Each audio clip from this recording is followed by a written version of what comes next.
Since 1887, the Stonington Free Library has been a center for knowledge, ideas, creativity, and entertainment. It is a comfortable and welcoming community space for the town of Stonington, Connecticut, where all ages can explore, discover, gather, and learn within a building of distinctive and unique architecture. This video program is an evolution to expand the offerings of the library to share directly in your home or organization. Welcome to the Thoughtful Thursdays speaker series, made available to you by the Stonington Free Library.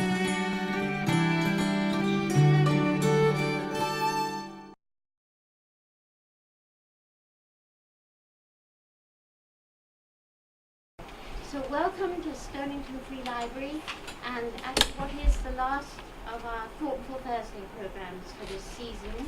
But we do have two Sunday evening lectures coming up in October. One on the 8th of October, which is Alex Proudhon talking about Julia Child, and also on the 15th, Sally Wood will be talking about Agatha Christie and the upcoming movie, The Crooked House, which she's very involved in. So there are two programs to look out for. But meanwhile, let's go on with this evening, because as you see, a lot is going to be happening. It's so exciting to have Howard Park with us this evening. He's going to give a demonstration of a painting and going to talk about colour. And as you all probably know, he is one of the greatest storytellers ever. Anything exciting, even if you're not interested.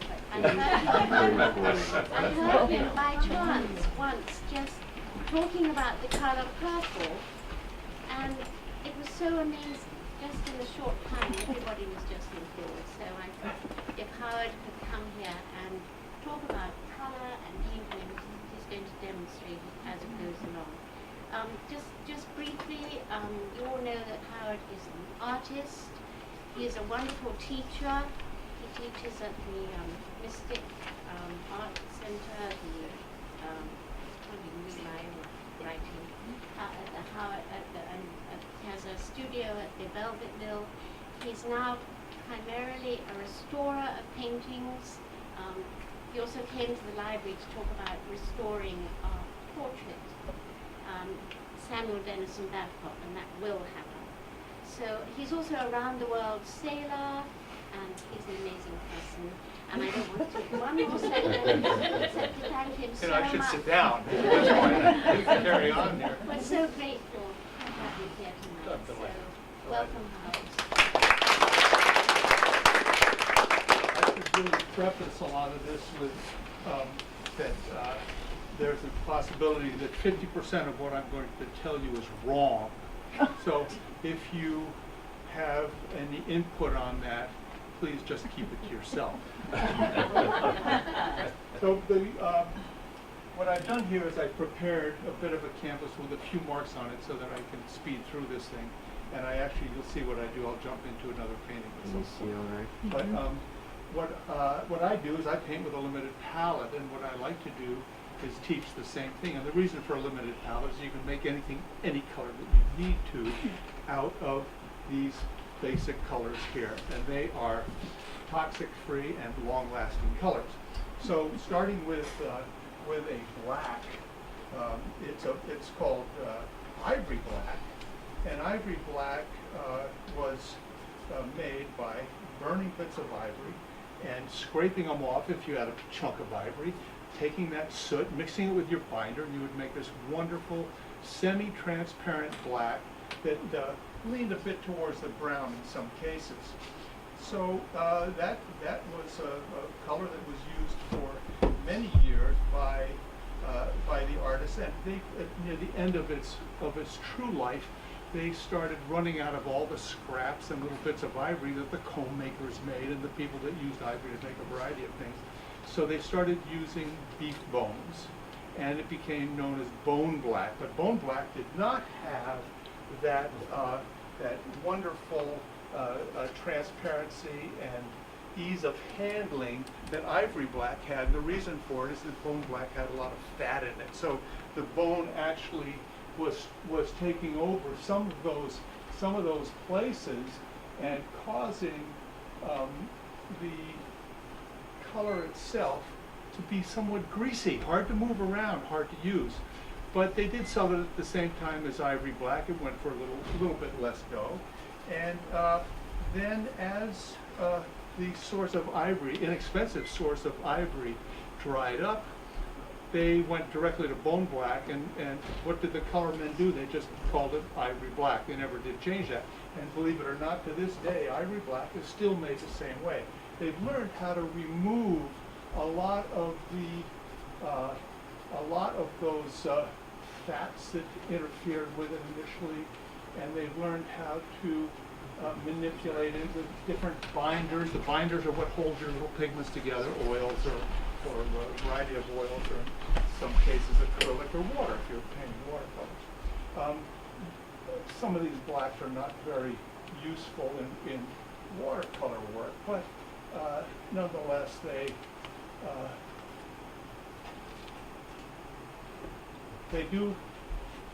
do alter most colors towards their shades. That's what black is used for, and a transparent black is the best thing to use.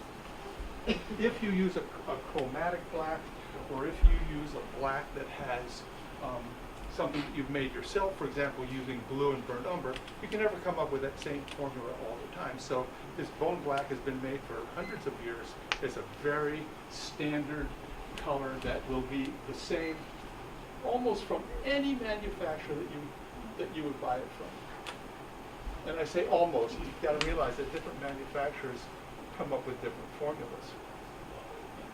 So bone black being made the same way, nice transparent black, and a black that can be used. Most people don't want to put it on their palette. It fell out of favor because of the Impressionists, who were totally against black, because black was used by the academic painters to find their different values and to find their different shapes, and the Impressionists did not like that. They wanted bright colors that vibrated against each other, and when they tried to find the shade of a color, they looked for the opposite on the color wheel, which was very hip, very cool thing to do.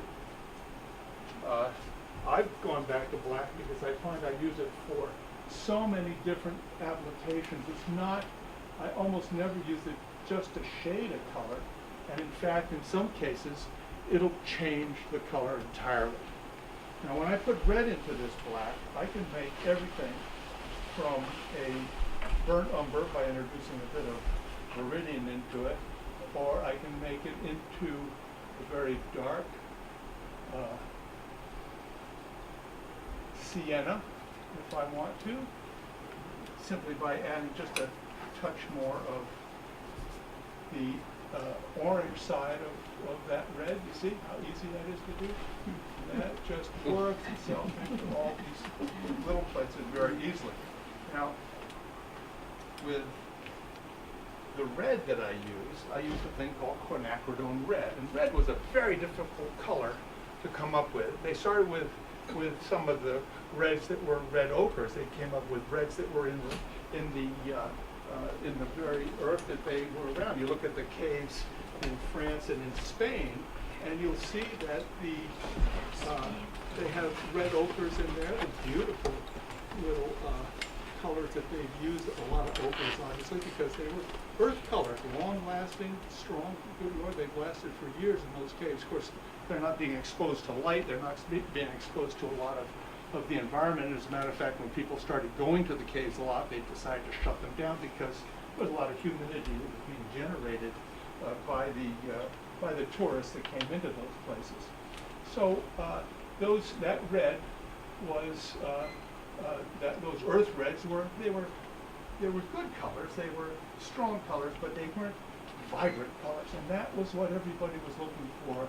And they finally came up with cinnabar, and cinnabar was a red that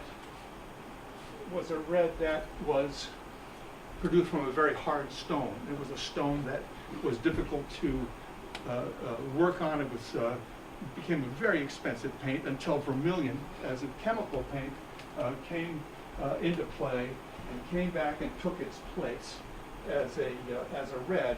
That vermilion was problematic in that it would start turning dark. And the artists that used it, during the time they used it, they knew that was going to happen. They knew that color was going to change. So you look at a lot of the colors where you'll see generals in their resplendent red coats and whatnot, they had dark colors placed behind them. That was to keep that red as vibrant as possible, because those reds turn to blacks and browns as they age and as they get exposed to elements, not just light but elements. And then to replace that vermilion, along came cadmium red. And that cadmium was a wonderful color, aside from the fact that it was toxic.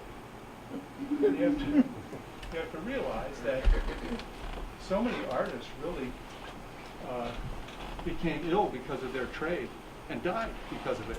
When you think of some of the colors that they used and some of the processes they had to do to make their colors, because they all had to make their own colors. And all of us think, oh, well, they had some secret formula. No wonder they could paint the way they did. Well, it's not true. As a modern artist, you're far luckier today because all of that has been tried and tested, and so much of it has come to us in the form of tubes and pre-mixed paints that will save us from ever having to either hire anyone to make our paints for us, the way the great artists did, or stop us from breathing some of the terrible things that they had to use as binders, mostly the binders. The pigments could be bad too. When you think about some of the greens, I'm jumping ahead a little bit, some of the greens that they used, they used arsenic, for example, in some of their greens, so you can imagine what that would be like to handle. And even that early green that was called verdigris, which was made from copper. Again, copper, terrible thing. You've got little bits and pieces, you're breathing it. Of course, as the master painter, you probably had some poor fellow putting that together for you. I think, well, I never did that, so I'm very lucky I didn't apprentice with anybody. I'm not sure how well I would have done. So now, if you think about some of these binders, there's some extraordinary things that have been used over the ages that were used as binders. One of the most amazing ones in my way of thinking was the Indians of the American Northwest made a kind of a binder by taking salmon eggs and wrapping them up in a bit of bark, like a birch bark of some sort, and chewing on it until it was a real slurry, and then they used that to bind. Now, some of those paints have held up quite a long time because they were old totem poles and whatnot. But I guess the saliva and the bit of egg and some of the resins from that bark maybe help hold all that together. I haven't tried it as yet. The other things that people use for colors were everything from intense urine from cows. They used these were for colors. That was actually for a kind of a yellow. They were looking for colors that were easy to handle and easy to use. But when I look at what they came up with, I think it's pretty difficult to have thought about how all that's going to play out. They used roots from different plants. They used beetle carcasses, dung lizard, gallstones. There's even a brown that was made using mummy parts, if you can believe that. Now, a lot of portrait painters use that, and that kind of makes you wonder who's looking out at you when you're. So here what I've done is quickly, just with this little bit of red and black, touch of yellow, I've laid out something that is going to give me my underpainting and hopefully give me something that will lead to an interesting painting that people will, well, they'll want to look at. They'll want to look at more than just once. And so all of that has to do with composition, and I won't bore you with any of that stuff. We'll go on about these paints for a little while. The next thing that you have to think about is yellow. So you think about how yellow was a very difficult color for anyone to come up with. And when you think about Van Gogh's sunflowers, they were brilliant yellows. He used a chrome yellow, which unfortunately goes to the brown with age, just from the atmosphere affecting it. And that brown probably even happened in his lifetime because he worked very hard. Yellow was one of his great colors. He even ate some at one point, if you remember. And I think he got into some CADs finally that were certainly a lot more stable and very bright. But yellow was one of those colors that was really difficult to have to deal with and to find in a natural state. It wasn't until these colormen from the early to late 1800s came up with wonderful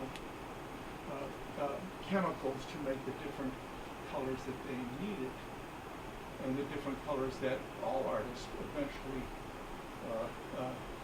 found themselves coming to. So when you look at some of the early paintings, you think how the landscapes were so brown, how the greens were so different. Some of the greens were made out of a green clay, and those greens were very difficult to handle. They were gritty, they were hard to brush out, and they became impossible to deal with on certain levels. So the output of all that, you see these wonderful landscapes that were painted by early painters, and you think that they really went towards their browns, and even in the Renaissance landscapes all had blue trees. If you think about the things you've seen in the museums, well, all of that was because of the fugitive yellows that they used and the fugitive greens. The greens were really very difficult to do anything with until more modern greens came along, and Viridian is one of those. Came out of a mine in Afghanistan. Just throw these anyplace. Came out of a mine in Afghanistan, and it's a wonderful color. It's a very powerful color, vaguely toxic, but a wonderful color. Speaking about toxicity, when Napoleon was returned to France after he had died, he'd been interred initially in St. Helena, and after he had died, they brought him back to the Bastille in France. When they opened his casket, here he was, almost perfectly preserved. Some people put a few locks of hair for souvenirs and whatnot. But then the whole thing started about he'd been poisoned with arsenic. And in fact, they did find traces of arsenic in his hair. But I had been to St. Helena. I had gone to Longwood and into the house where he had been incarcerated there. And the most beautiful green wallpaper, and that green was made with arsenic. Just so he was literally being, now he hated going outside, he didn't want people looking at him, the guards, the curious islanders and whatnot. So he was surrounded by that endlessly, and I'm sure he probably leaned into it and rubbed into it or whatever. That put a kibosh on the whole thing about, oh, he was poisoned by his valet or any of the other stories that they were thinking about.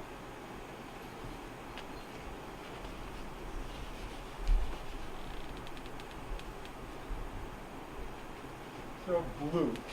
Now we come to blue. Blue is one of those colors that is magnificent and so necessary and actually very difficult to find. The Chinese had that cobalt blue that they found early and used. But the ultramarine blue, which came out of Afghanistan, also out of a mine, and it was made from lapis lazuli. And lapis it's a semi-precious stone, and it has a lot of red in it. And that led to that blue that was kind of a purpley blue. Beautiful color. And it wasn't until the early 1800s that Mr. Gouillard came up with a chemical formula to make this wonderful blue. And he's highlighted in a book called Sacré Bleu, Holy Blue. That blue was so important that when the church commissioned work done, for the church, they would buy that blue paint, so expensive, and they would send a priest along to make sure it wasn't mixed, something else mixed in with that blue, so that the artist could siphon off a few bits of those particles of pigment. Well, I think the balance is there, and what really bothers me, there's so many good artists in this room, it's really scary. So as things approach, they generally are darker, and as they go away, they generally are cooler and lighter. So they fade. That's it. They become a tint of themselves, and that's kind of what I'm trying to drive at here. It's not always a rule, but it's not a bad one to follow. So how's that look? Any comments? This is really kind of a quiet crowd so far. I'm sure it'll get worse. I remember saying to somebody, or a crowd of people once, and I said, "Come on, just chime in, think of what do you think?" And right away it started. The floodgates opened, and before I knew it, I was like, "Okay, stop." It's a little scary.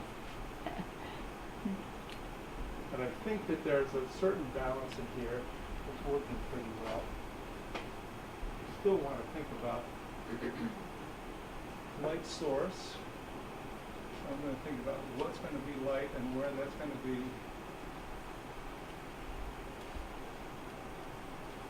shadows coming like that.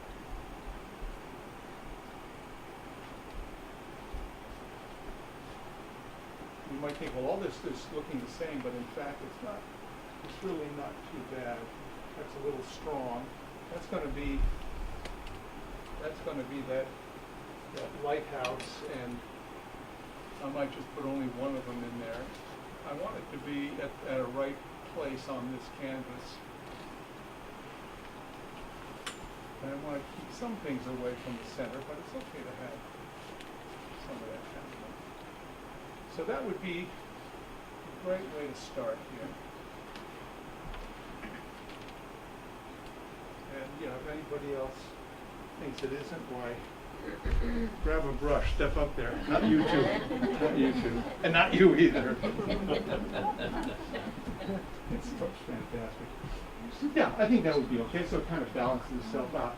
So I'm going to quickly show you about how some of these colors actually work after talking about them. The blues that we talked about, I didn't say anything about cerulean. Cerulean is a fairly modern paint.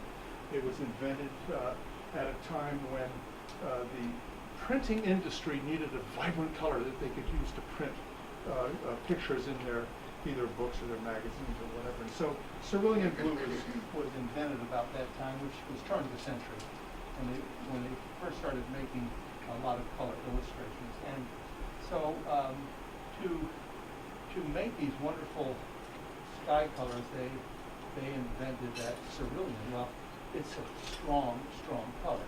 And most skies are not that bright cerulean blue. They actually are fairly gray, and that's because of the atmosphere in them.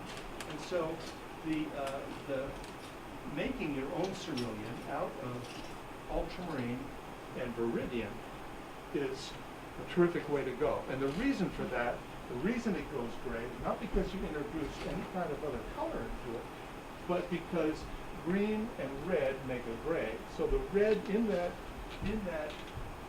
blue, that ultramarine blue, and that green make a wonderful gray cerulean. And you can alter that very easily and make it warmer or cooler by the addition of green. So that green will warm it up on the horizon line, and the blue will cool it up in the bowl of the sky. The height of the sky, when the sky goes overhead, is generally a lot bluer because you're not looking through the atmosphere. As it goes to the horizon line, you're seeing a lot of pollution and water droplets, etc. So then, now white. We didn't talk anything about white. White is, flake white was the great color. Flake white was so powerful, so strong. Originally they made some whites out of chicken bones, and with some kind of a formula that said you gather up the chicken bones from under the table. How do they keep that house? So I can't believe that it would have been a great way to do it, but and it certainly was not a very powerful white.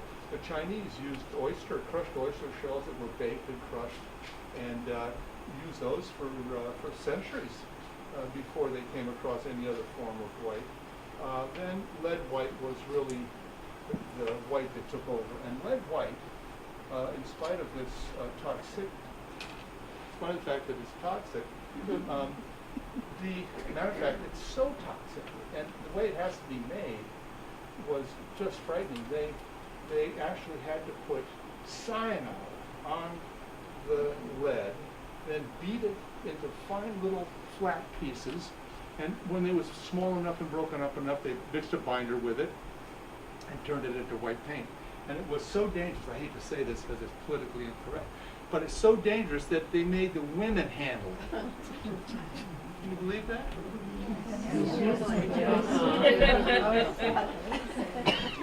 Yeah, okay. But yeah, so, and that's the truth. I mean, that was really something they did.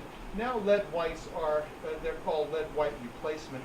They still do have leads in them, and you have to be very careful about how you handle that. But the thing is that whites are made with titanium, and they're made with zinc, and titanium's a great white. But they all have different applications, and you have to choose how it is that you want that to apply to what you're doing in your painting. You can actually use several whites within the same painting if you were one of those academic types. Those of us who are in my school of painting, which is called the Dot and Dash School, and you'll see why a little later on. But that's a totally different approach to painting. I say totally different from the academians who were so precise in their brushwork, who used a lot of glazes and tried so hard to do something that was photographic, really. And so the Impressionists really took offense to that. And even during their time, the Impressionists who said, well, we're not going to put any black, we're not going to use black, we're just going to have, we're going to make that black out of our own color. Well, that's fine, you still can do that, and well, you should. But Sargent is reported to have been painting with Monet and said, where's your black? He had to borrow some colors. Where's your black? Oh, we don't need black. And here's one of the greatest painters in the world who used black. So here is how some of this kind of starts to play in, is finding that nice warm cerulean made up out of viridian and ultramarine.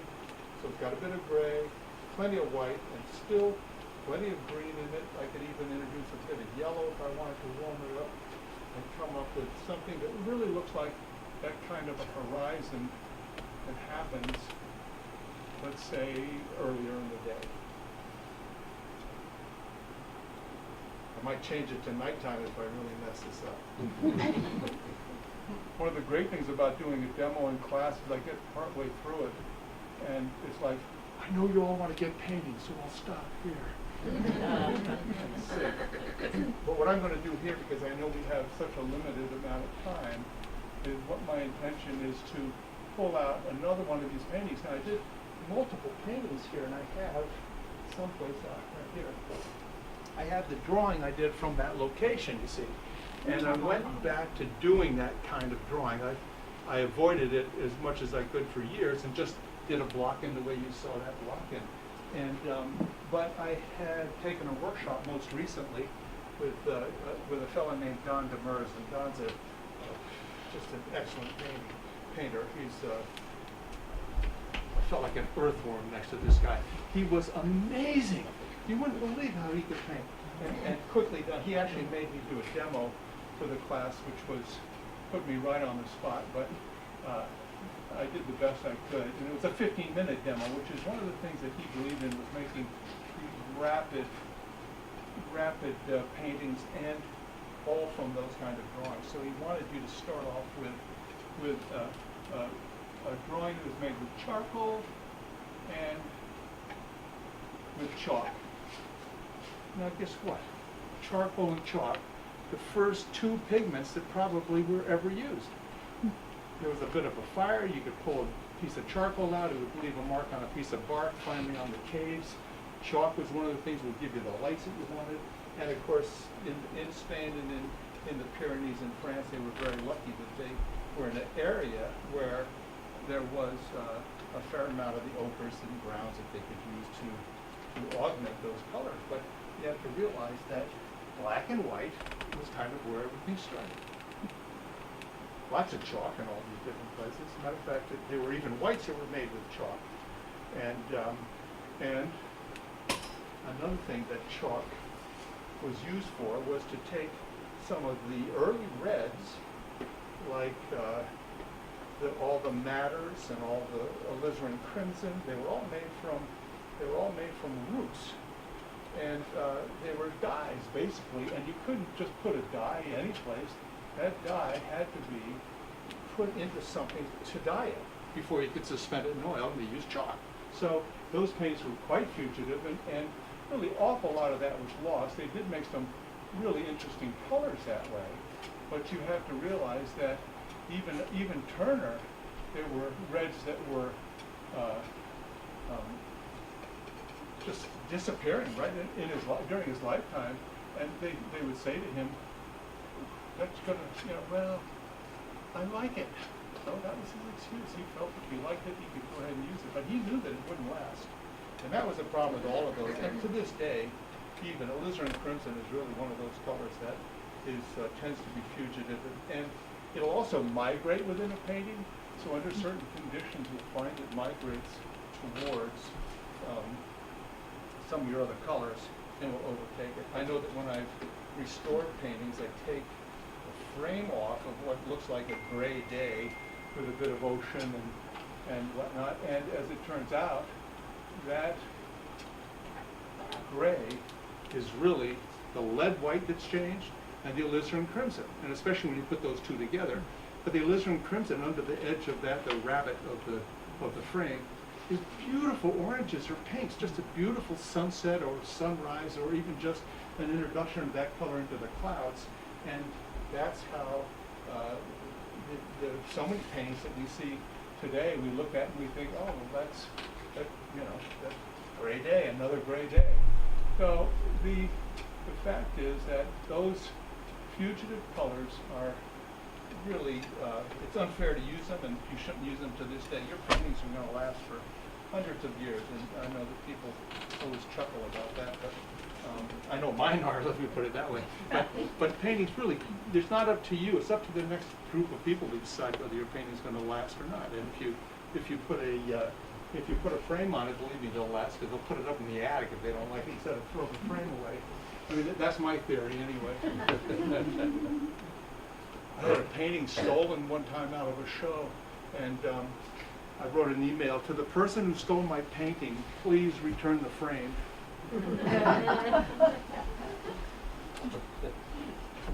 So here I can come back in with this blue, you see. I'm not going to finish this sky because it takes me about an hour and a half to get all this to a state that I'm satisfied with. And maybe I fiddle with it a little bit too much. I'm actually using a fairly large canvas here today. I mean, not fairly large, but larger, just so that people can see what I'm doing. And you can see how with just the tiniest little introduction of ultramarine, just the best blue ever. I mean, there is cobalt blue, and the Chinese had cobalt blue for a long time, Cobalt, again, is something of a purer blue. It has a lot less in it, but it's got a flat side to it. It has it really has to be worked up with other colors, which is not impossible to do, but when you have ultramarine, why go to cobalt? A lot of people will put several blues on their palettes, and just thinking that they want to warm and a cool of every color, and that's probably okay to do. I know that I don't do it. I think I did at one point, but I don't necessarily do it now. And my son, who many of you know, a great painter that he is, and a couple of great painters in this room also. They say, well, there's an awful lot of mixing when you have a limited palette like that. Why don't you just get it and squirt it out of the tube? Well, my feeling is that it's never the same color. A different manufacturer has a different color that comes through. If you, even the same manufacturer, a different batch could be a little different. So I really try to stick with as few of these changes or possibility of changes, possibility of what could mess up a painting any more than I can mess it up, if you know what I'm saying. All right, so here you can see we've got some nice darks coming in. If I want to highlight that brown, which is, I don't want to leave it as a brown, again, you take just a touch of iridium, a tiniest little bit, and this quinacridone red, which is what I use as opposed to cobalt red. Cobalt red tends to go a little bit towards orange, or cobalt red light goes a bit towards orange. But if you put beryllium, which is a nice transparent color, as is that quinacridone red, you put those two together, and if you can just find that right combination, which is eluding me at the minute here,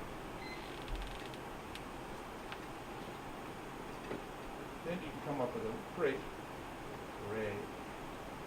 So here's a gray. This is leaning a bit towards the green, and I'm just going to put it here, but you can see how gray that is. It's, in my way of thinking, that's way too dark, of course, and you know, if somebody else doesn't think so, they can speak up right now. But I would lighten that up, and of course, with our whole dot and dash method, you don't want to overmix your paint.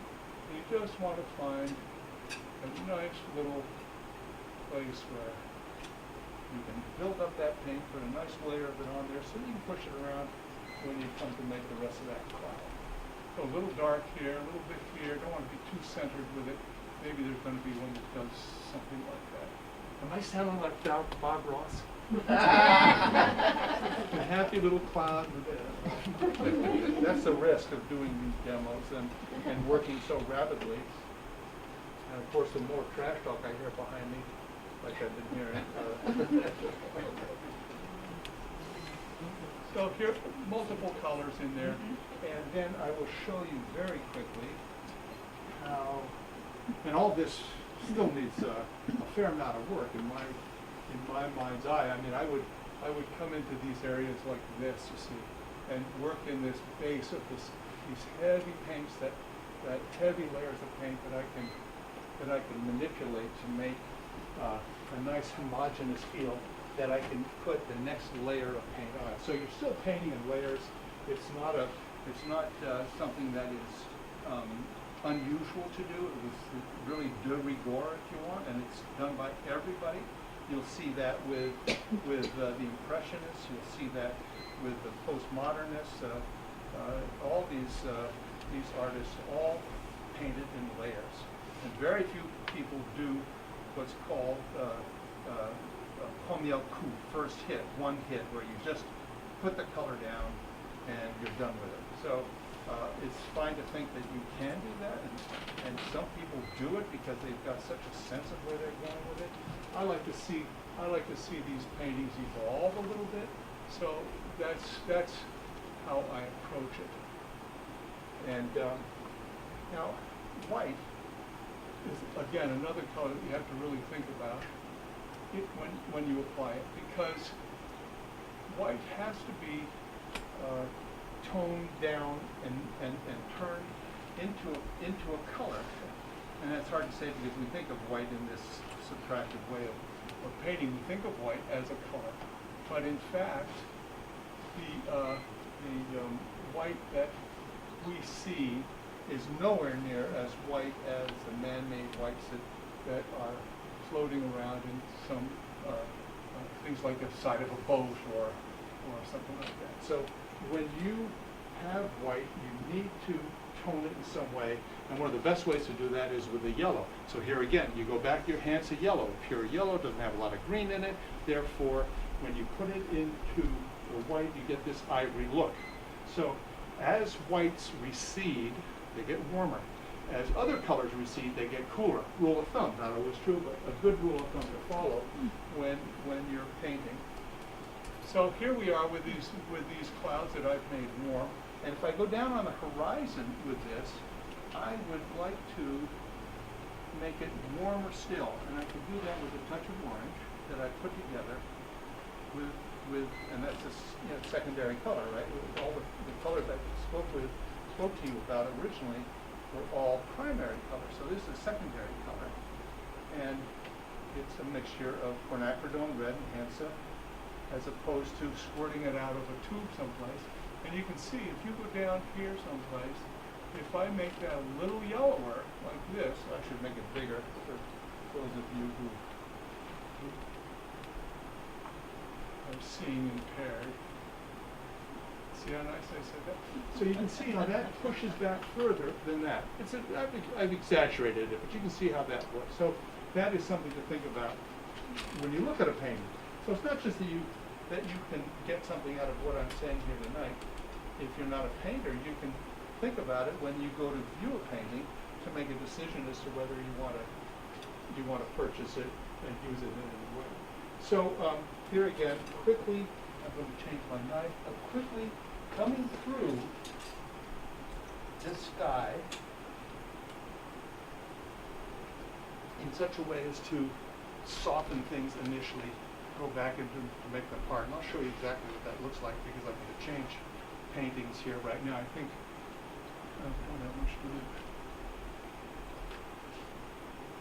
Matter of fact, we don't have any time at all, do we? Sure we do. So you see how you can pull that down like that, and pull this up like this, and you don't worry about what's already there. You put it on once. If it's something that changes, or if you think, oh look, he went right into his tree, it doesn't matter. You just do that. It's all under there.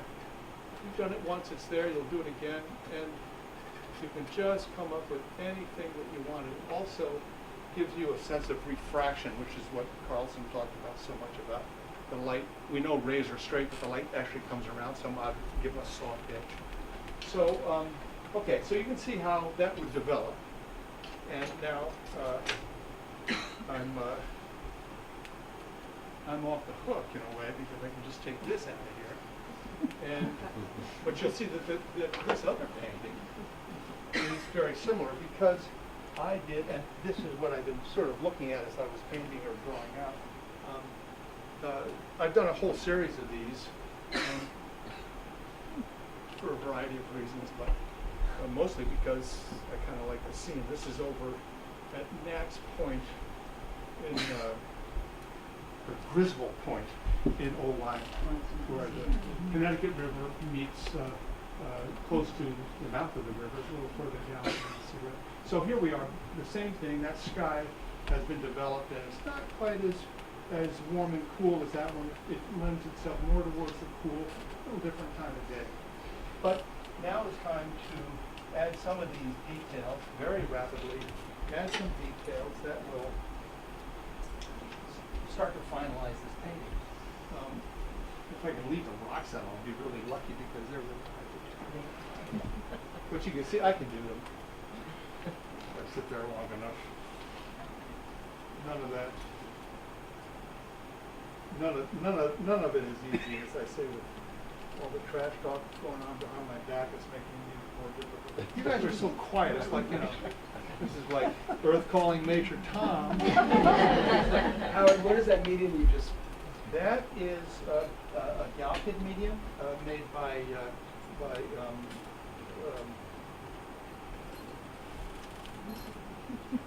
it's a liquid made by Galkin. Is that what it is? Yes, thanks. Oh, he's nodding his head. Yeah, of course. Okay. So now I'm going to go. Put my knife down. I'm going to go towards making some of this land, and I will show you how really easy it is to make the most remarkable greens. I've just pulled some black out. I'm going into the Hansa yellow, and yellow and black make green. Blue and yellow, in spite of what people have told you all your life, don't make green. Well, they make green, but they don't make a green that's a natural green. This has much more life to it than a green that's either a viridian.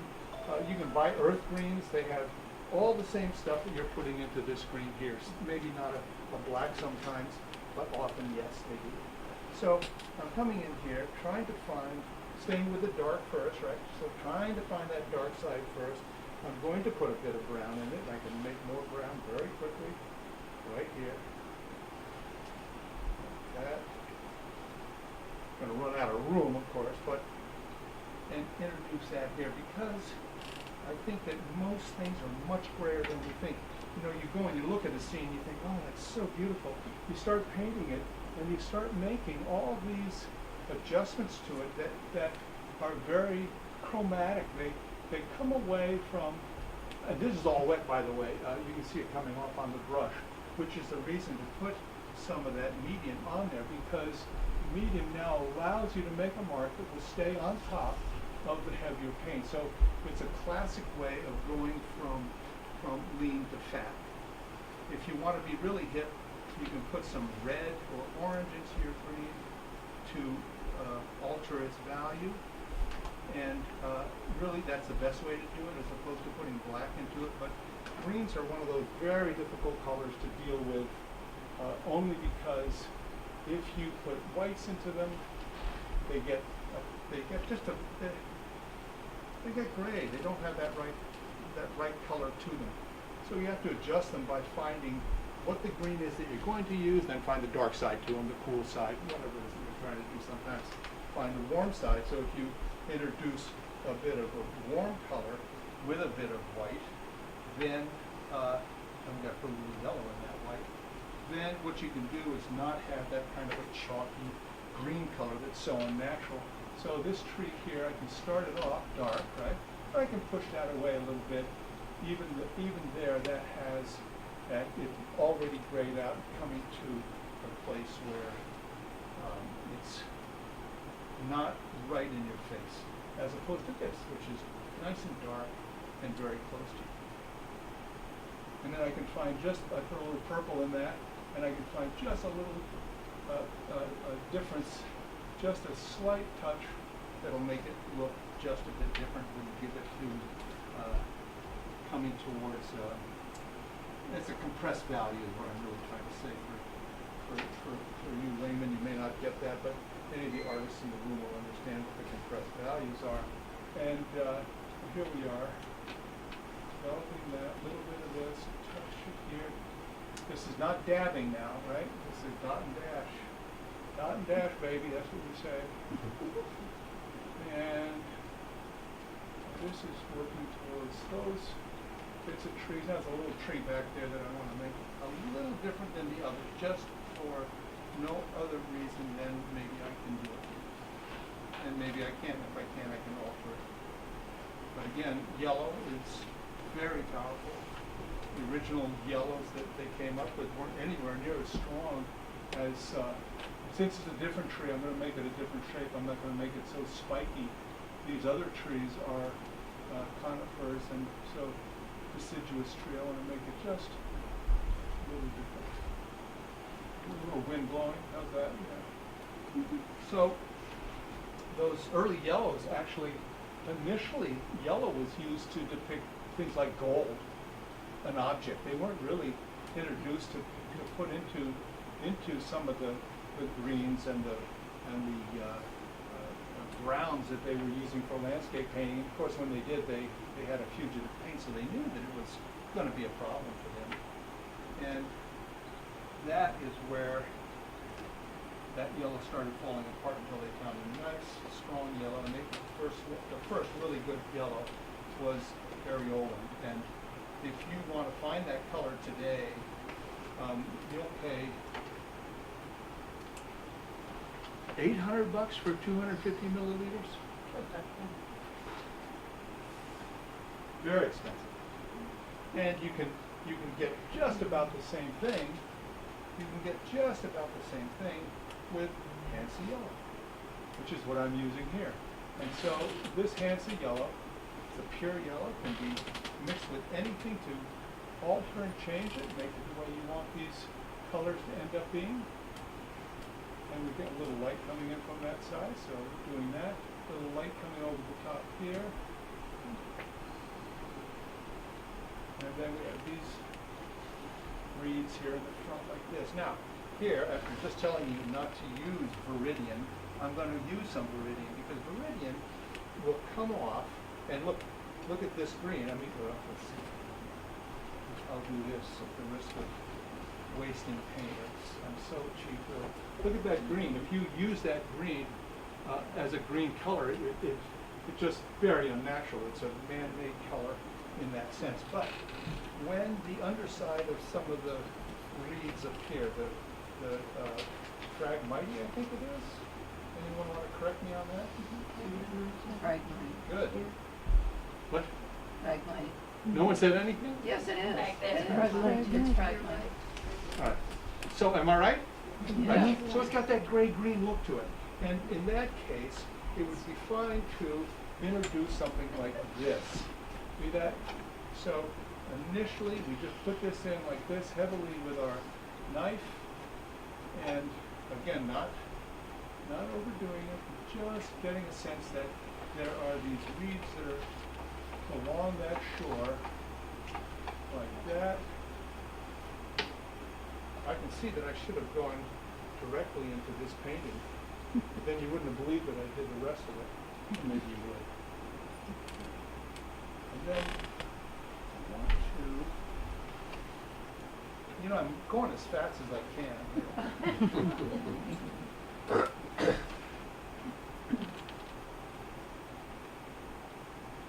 I mean, if anybody's here and they say they don't have anything else to do tonight, then your lives are as pathetic as mine. And this is the highlight of my week, is coming here to do this.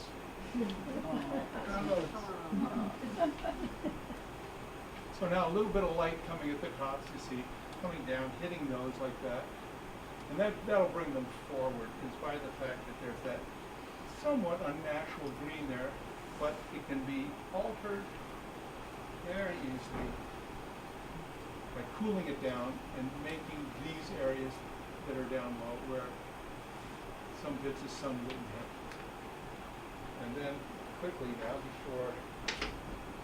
before everything starts leaving, can you lock those doors? Before everybody starts to leave, I'm going to try to come up with a bit of sort of a sandy beach area that shows you how that light should come across here. So I'm going to just pick up some sky color and start putting in these areas that would be somewhat that beach. And as this comes closer, I'm going to make it more intense, and as it gets further away, why, it gets a little grayer. Okay, let's try it out. That's kind of the basic color of what we have here. I think I like the other blocking better than this. On the land anyway. So, here we go. I should be looking at that a little more closely because I can see that I can warm that up a little bit.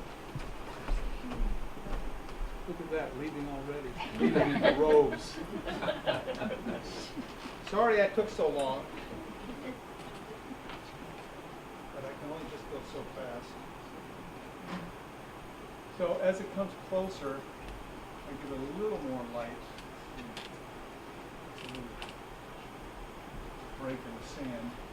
And you can see that you can get a sense of sunlight coming through, some something a little lighter, but never just with white, right? It has to be a combination, unless it's right at your feet. Sometimes the reflection right at your feet is quite bright. Just the way you look at it, really. But if you want to be hip, you have to introduce all these colors. I asked Doug about it. He's one of the hippest painters around. He really is. You won't believe what he does. I'm totally enamored with his work. But I'm an artist, and I think, well, I can do that. I don't need to buy one of his things. I did send a bunch of people over to buy there, and actually one person did, which is really cool. Because it's something that'll stay with you for a long time, and you can't beat the art. It's something that gives you pleasure every day, and you have to like it. There's no reason to buy something you don't like. Don't ever buy a painting because you think it's an investment. That's a huge mistake. But you buy a painting because you like it, and every day you look at it, and every day you just lose a huge amount of pleasure. So here we are with some of these, and now instead of trying to make things lighter necessarily, I need to put something next to them that's cooler and darker. So now I'm going to find some violet, a bit of a violet. That was another thing that so many painters tried to come up with, were violet colors, and how to have purple in a tube. They had everything from cobalt violet to ultramarine violet. But in fact, you're better off just mixing yourself. What happens when you start mixing your colors and you mix all the colors that except maybe periwinkle blue, something that is not mixable with this. But the thing is, they become your signature colors. So you start making colors that are the colors that you yourself look at all the time, that become you. And of course, remember, everybody sees colors a little different. There's no way that anybody sees the same color that you do. When you say blue to somebody, they've got a concept of what blue is, but it doesn't mean they're seeing the same blue that you're seeing. They might be seeing a blue that's warmer or cooler or a little more faded or greener. This is that little kind of a gully thing that happens like that. A few edges. And then we make this water. So this is wet. The water's there. But I want that to look like it's wet. Belinda, you can pull the hook anytime you want, you know. It's not one of those long hooks there. I think the orange gold.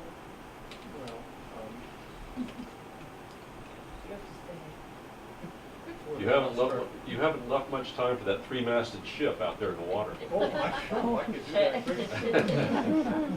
You got a good point there, and that would probably make this a better painting. Always trying to look for things that are going to draw the viewer in. That's really what you're trying to do, is get the viewer to linger in front of your painting so that they have a sense that they can associate with it and they feel comfortable with it. And not always an easy thing to do, because here again, people see things differently. And that's part of my premise also, is that the dot and dash school, this whole thing that I so strongly believe in, is so that a viewer who sees things a little differently gets to partake in the art process. So when you see a variety of little colors that come together, people see it differently. They're going to mix it differently with their eyes. Their whole sense of that is different, and they become part of that art process. And you look at what Doug does, for example, those strong colors, those big vibrant colors. The people mix that together, and he's very good at playing colors against each other, having them vibrate. It leaves a little gray line. It's almost like the op art of the 60s and 70s. Remember those orange and blues that came together, right? That was a theory. And then right between them, this gray would appear. That it was your eye was making that gray. It wasn't there. It wasn't as if it was part of the painting. No artist put that there. that's just what came up when I made that mixing. Does that make sense? You know, it's a shadow. What's it called? There's a name for it. Kind of a residue from the orange and the blue, leaving that bit of color on your retina, and it made that gray come out. Howard, did you always have the dot and dash as your technique, or did you develop that as you developed? I developed it out of necessity because there was nothing else I could do. No, you know what Van Gogh was, when I was young, I really loved what Van Gogh did. I loved his work, and when you look at what his painting is like, really a post-impressionist, his paintings have a lot of that sense to them. Heavy applications of paint in small areas, and even going back to putting darks on top of lights, contrary to what usually happens. Usually you start from your darks and work to the lights. You can see some of his very last marks are dark marks. And so that is that whole approach to having a painting that you can go back into, alter the way you'd like it to. And the dot and dash is just it's just a fun name, really, more than anything else. But I think that, well, you kind of got it, didn't you? Makes it fun. You can do it with a brush. You don't need to do it with a knife. A palette knife is fairly new to me, but I really do like it. There were times when I would put large applications of paint on with a knife, but I like the combination of brush and knife together. So going right back through all that, whatever that is, those reeds, and then very quickly, while I still have you all sitting here, I'm going to make a nice brown that leans towards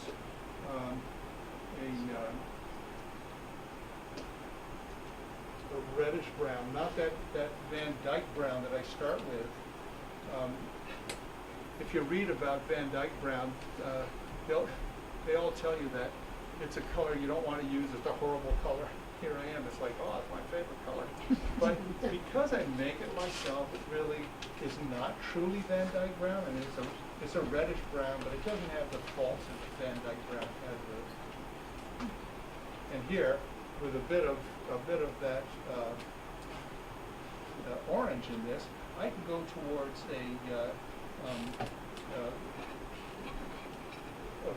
a brown that is slightly reddish. I mean, it grays out is what it does, which I don't mind.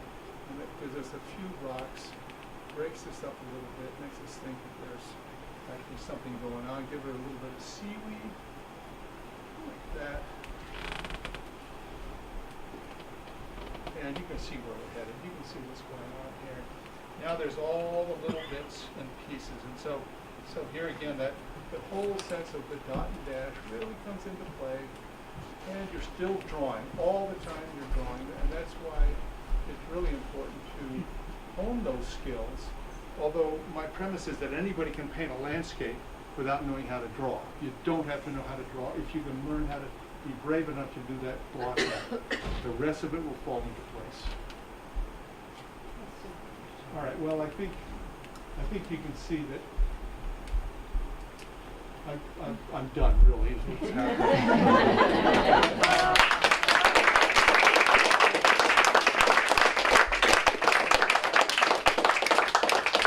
I was painting in Haley Farm, and a fellow came up, and I had walked away from the painting to look at it. He said, "Oh, that looks really good." I said, "Well, they're made to be viewed from a distance." And I walked back towards the painting, and he kind of followed me, and he looked at it, and he went, "Yeah, you're right." I was unable to finish this painting. I was hoping that I could work faster, but I could have done something like that, you see, so you had a sense of what it would look like. But what I was going to do is going to say that this painting is for sale. This demo painting is for sale. And what I would like to do instead is put this one up, and thank goodness I had a backup, to put this one up for sale and to tell you, and you don't have to do anything, they can sit here for a while, but to tell you that anything you pay for that painting will be donated to the library. That's lovely.